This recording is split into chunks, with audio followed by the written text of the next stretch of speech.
구세주를 아는 이들 찬송하고 찬송하세. 마음과 뜻과 힘 다하여 경배 드리세. 주를 알지 못한 이들 주가 친히 인도하사 그의 피로 구속하니 찬송 부르세.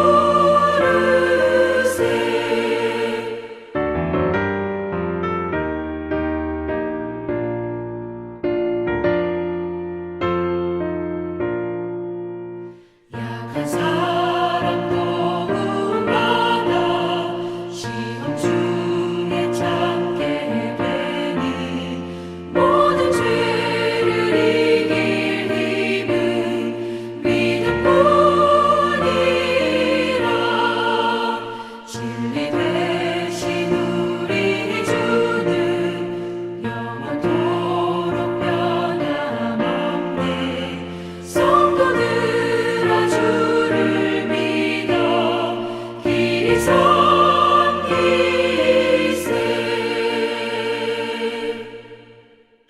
오늘 하나님의 말씀은 디모데후서 3장 14절에서 4장 5절까지 말씀입니다. 내가 속히 내게 가기를 바라나 이것을 내게 쓰는 것은 만일 내가 지체하면 너로 하여금 하나님의 집에서 어떻게 행하여야 할지를 알게 하려 함이니 이 집은 살아계신 하나님의 교회요 진리의 기둥과 터니라. 크도다 경건의 비밀이요 그렇지 않다 하는 이 없도다.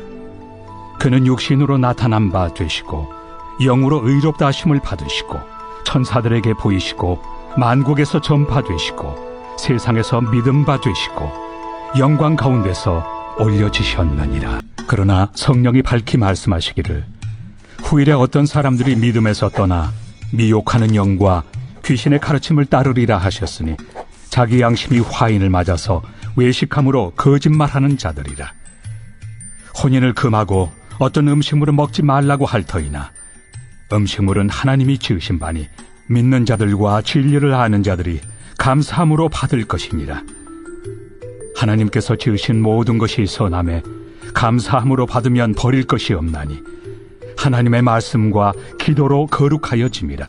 14절에 보면 내가 속히 내게 가기를 바라나 이것을 내게 쓰는 것은 15절에 만일 내가 지체하면 너로 하여금 하나님의 집에서 어떻게 행하여야 할지를 알게 하려 함이니 이 집은 살아계신 하나님의 교회요 진리의 기둥과 터니라. 사도 바울이 디모데에게 얘기합니다. 내가 빨리 가서 하는 것이 마땅하지만 내가 빨리 갈 수 없으니까 디모데야 내가 너를 보낸다. 그런데 가서 제대로 해야 된다라는 얘기를 해요. 제대로 가서 그 개를 제대로 목양해야 된다라고 얘기합니다. 왜냐하면 그 집은 살아계신 하나님의 교회고 진리의 기둥의 터이기 때문에 그래서 그거에 대해서 알려준다는 거예요. 그거 네가 어떻게 할 건지를 그러면서 가장 중요한 것 주님을 섬기는 사람에게 있어서 가장 중요한 거를 포인트합니다. 그게 바로 16절이에요. 16절 그도다 경건의 비밀이요. 그렇죠? 다시 말해서 주님을 섬기는 사람들은 경건을 무시하지 말라는 거예요. 이 경건, 남에게 본이 되는 삶, 이게 굉장히 중요합니다. 예. 바로 경건의 비밀이요. 그렇지 않다 하는 이 없도다. 그는 육신으로 나타난 바 되시고 영으로 의롭다 하심을 받으시고 천사들에게 보이시고 만국에서 전파되시고 세상에서 믿음 바 되시고 영광 가운데서 올려지셨느니라. 바로 예수 그리스도도 경건하셨다는 거예요. 경건의 비밀을 이루셨다. 그분의 삶이 경건 자체였어요. 그러다 보니까 세상 사람들이 인정하는 거예요. 예수님을 인정할 수밖에 없는 거죠. 바로 그 경건. 예. 바로 우리도 이 경건을 배우길 원합니다. 왜냐하면 우리는 주의 교회를 섬기는 사람들이기 때문에, 직분을 맡은 사람들이기 때문에, 또 세상에서 예수 믿는 사람들이기 때문에 세상 사람들이 인정하는 그 경건의 모습을 소유한 바로 그러한 우리들이길 원합니다. 그걸 무시하지 않길 원해요. 많은 사람들은 경건하면 그런 척하는 경우가 너무 많아요. 그런 척하는 경우가 너무 많은데 하나님이 제일 싫어하는 게 그런 척이에요. 그건 경건이 아니에요. 그건 속임수죠. 속임수죠. 예. 하나님 앞에서 정말 경건해야 되는데 그렇다면 경건은 어떻게 모습이 경건할 것인가? 앞장에 앞에 부분에 나온 직분자의 모습이 그 경건의 모습이에요. 그러니까 이미 다 디테일하게 막 설명해 놨어요. 근데 그거 외에도 또 우리가 오늘 본문에 보면 몇 가지 짚고 넘어가야 될 부분이 있어요. 뭐냐면 1절에 보면 그러나 성령이 밝히 말씀하시기를 후일에 어떤 사람들이 믿음에 떠나 미혹하는 영과 귀신의 가르침을 따르리라 하셨으니. 그렇죠? 이게 경건의 반대예요. 예. 세상 사람들은요 미혹하는 영을 쫓아가요. 그러니까 점쟁이들. 한마디로 왜 쫓아갑니까? 왜냐하면 하나님이 모든 것을 다스리고 계신다는 걸 인정하지 않기 때문에 그래요. 그러니까 진정한 경건이라는 건 뭐냐면 모든 것은 하나님의 다스림 속에 인정하고 그것을 믿고 하나님을 바라보면서 살아가는 것이 경건이에요. 예. 근데 혹시 뭐 운이나 그렇죠. 운이 좋아서 예, 행운이 좋아서 뭐 이거는 이런 말이나 이런 거는 하나님의 다스림을 인정하지 않는 거거든요. 럭키 뭐 이런 거 있잖아요. 점쟁이를 찾아가는 마음도 어떤 면에서는 그 마음의 그 밑에 동기는 바로 그런 거예요. 혹시 내가 모르는 미래를 알아서 내가 어떤 일을 행하면 혹시 잘 될까 하는 그런 말도 안 되는 생각. 우리는 정확해야 돼요. 온 우주 만물을 다스리시는 분이 우리 하나님이고 내 삶을 다스리시는 분은 하나님이에요. 내 삶의 하나라도 하나님 허락 없이 된 것이 없어요. 미래를 알고 계시는 분도 하나님밖에 없어요. 그렇죠? 우리는 온전히 하나님만 의지하고 하나님만 믿고 하나님이 알려주시는 부분 안에서 살아가면 돼요. 예, 하나님이 안 알려주시면 알려고 할 필요가 없어요. 예, 그 미래 알아서 뭐하게. 하나님이 우리를 너무나 잘 아시기 때문에 우리에게 정확하게 알려주시는 것만큼 알고 또 그러나 그걸 놓치지 않기 위해서 하나님과 동행하고 하나님과 교제하고 기도하고 말씀 보는 바로 그것이 경건이에요. 예, 바로 그것이 경건이다. 그리고 또 2절에 보면 자기 양심이 화인을 맞아서 외식함으로 거짓말하는 자들이라. 아까도 말씀드린 대로 경건은 자꾸 남에게 보이려고 그런 척하는 것. 그것이 경건이라고 착각하는 분들이 있어요. 아니에요. 이건 화인에 맞은 양심이에요. 남을 속이는 거예요. 거짓말하는 거거든요. 외식하는 거예요. 그럼 외식하는 거예요. 경건은요 정말 내 스스로가 내 양심에 돌아볼 때 내가 나를 어떻게 생각하고 있느냐가 굉장히 중요해요. 나를 속이지 않는 거고 나를 속이지 않고 정말 살아계신 하나님이 나를 바라보고 계신다라는 것을 인정하고 그렇죠? 하나님이 다 보고 계신다라는 것을 인정하고 하나님 보시기에 나의 것이 어떤가를 정확하게 거짓 없이 볼 수 있는 우리들. 그게 경건이에요. 그게 경건이에요. 여기서 조금이라도 속임수가 있고 해서는 그 경건의 반대다. 라는 것을 오늘 본문 우리에게 설명해 주는 부분입니다. 또 경건은 뭐냐 하면 3절에 보니까 혼인을 금하고 그러니까 혼인을 금하는 것도 경건하지 않은 모습이에요. 이유 없이. 혼인을 금하는 이유가 뭐냐면 부부간의 성을 부정하다고 보는 거거든요. 부부간의 성을 부정하다고 보는 거예요. 아니에요. 부부 아닌 관계의 성은 부정한 거 맞아요. 죄고 더러운 거고 추한 것은 맞아요. 그런데 부부 사이에 주신 하나님의 성은 러브메이킹은 아름다운 거예요. 그건 부정하다고 보면 안 돼요. 그거는 경건하지 않은 거예요. 정말 오히려 그것을 하나님께 주신 것을 축복으로 여기는 것이 경건이에요.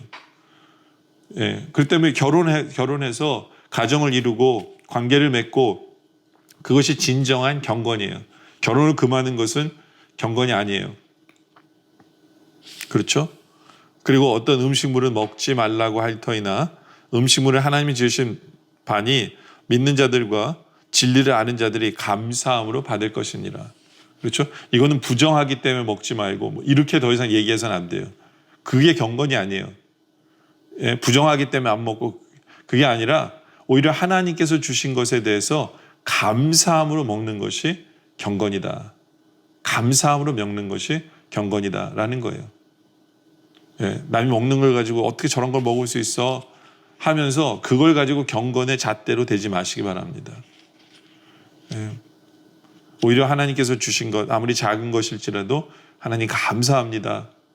정말 부족한 사람들에게 이러한 양식을 주시는 그 하나님의 은혜를 생각하며 감사하며 먹는다면 그것이 경건이다. 왜냐하면 4절에 하나님께서 지으신 모든 것이 선함에 감사함으로 받으면 버릴 것이 하나도 없다라고 이야기합니다. 하나님께 주신 것을 감사함으로 받을 수 있는 이 감사한 마음, 바로 그것이 또한 경건이다라고 말씀합니다. 그러면 이러한 경건을 이루기 위해서 무엇보다도 중요한 도구가 두 가지가 있어요. 그게 뭐냐? 5절이에요. 하나님의 말씀과 기도로 거룩하여 짐이라. 그렇죠? 진정한 경건을 이루기 위해서 꼭 이 두 가지의 도구를 우리가 사용하고 있어야 돼요. 늘 하나님의 말씀을 보고 있어야 되고 늘 하나님께 기도하는 삶을 살고 있어야 돼요. 바로 말씀과 기도가 함께할 때 정말 하나님께서 다스리시는 세상을 보게 돼요. 하나님의 뜻을 보게 돼요. 그리고 우리가 기도와 말씀을 본다는 건 뭐냐면 하나님을 나의 왕으로 인정한다는 거예요. 왕의 명령을 받으려고 하는 신하의 모습과 같은 거예요. 왕의 뜻을 알기 위해서 기도하는 신하의 모습과도 같은 거죠. 그리고 말씀과 기도로 나아갈 때 살아계신 하나님 임재 속에 살아가기 때문에 하나님이 나를 어떻게 보실까를 바라보게 되는 거고, 그렇죠? 그리고 말씀을 통해서 우리에게 제대로 된 경건의 모습을 보여주시기 때문에 우리 삶이 경건의 삶을 갈 수밖에 없는 거죠. 그렇죠? 그러니까 말씀과 기도를 떠나서는 경건할 수가 없다라는 거죠. 이제 예수를 믿는 우리 모두, 주님을 섬기는 우리 모두, 이제는 이 경건의 비밀을 아는 우리들에게 원합니다. 정말 경건한 삶이 얼마나 중요한지를 깨달아 알아서 주님 주신 말씀대로 제대로 된 경건의 삶을 살아가는 우리 모두가 되어지시기를 주님의 이름으로 축원합니다. 기도드리겠습니다. 아버지 하나님, 오늘 말씀을 통해 참된 경건을 우리에게 알려주심에 감사합니다. 요행이 아니라 모든 것은 하나님의 주권 속에, 왕 되신 하나님의 다스림 속에 세상이 움직인다는 그 확신 가운데 살아가는 우리의 모습 되게 하여 주시옵소서. 남에게 보이기 위해 그런 척하거나 거짓말하지 않게 하시고 살아계신 하나님이 지금도 나를 지켜보고 계시는 하나님의 시선에 맞춘 삶을 살아가게 하여 주시옵소서. 아버지 하나님, 부부간의 성이 얼마나 아름다운가를 깨달아 알아 제대로 된 경건의 모습을 이루고, 그리고 그 반대가 얼마나 추잡하고 더러운가를 깨달아 가정을 바로 세울 줄 아는 그런 경건을 이루는 우리들 되게 하여 주시옵소서. 하나님께서 우리에게 주신 것을 감사함을 받을 줄 아는 그러한 경건의 모습이 있게 하여 주시옵소서. 정말 우리에게 주신 말씀, 또 기도할 수 있는 특권을 준 기도, 말씀과 기도로서 날마다 경건의 삶을 이루어가는 우리 모두가 되어 하나님을 기쁘시게 하며 하나님의 영광의 빛을 발하는 우리 모두 되게 하여 주시옵소서. 오늘 말씀에 감사드립니다. 계속된 기도 속에 주님 함께하여 주시옵소서. 예수님의 이름으로 기도드립니다. 아멘.